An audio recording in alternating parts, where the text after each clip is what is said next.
Непълнолетният син на депутата от ГЕРБ Лъчезар Иванов беше арестуван за обир на бензиностанция. Оказа се, че това не е първата криминална проява на 17-годишния Георги. Прокуратурата вече повдигна обвинение на момчето. За последно, миналата сряда, Георги обира оборотна бензиностанция на булевард Драган Цанков в София. Часът е малко преди полунощ. Георги влиза в бензиностанцията маскиран. Заплашва касиерката и взима 100 лева от оборота и цигари. Отвън го чака неговият съучастник, 28-годишен, криминално проявен.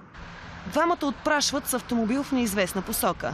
Касиерката вече е подала сигнал. По пътя Георги слиза от автомобила, а малко след това съучастникът му е задържан.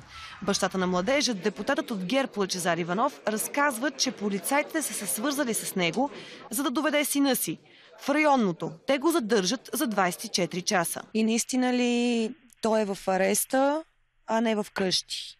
Значи той не е в ареста, той е на училище в момента.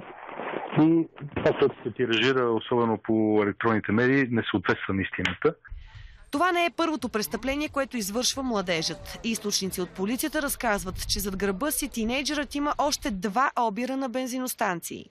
Миналата седмица има задържани 2 лица за серия от въоръжени грабежи. Серия? Няколко така въоръжени грабежи на бензиностанции и доколкото си спомням и един грабеж предното лято. Пред баща си Георги обяснява, че има проблем с майка си.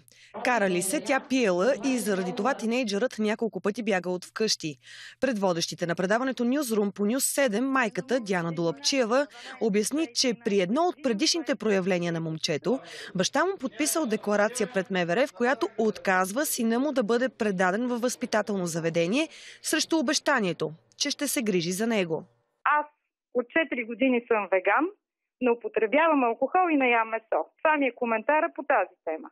По следващата тема, значи в моето семейство, към което аз все още, за съжаление, трябва да причислявам и Лъчко, само той е човекът, който лъже.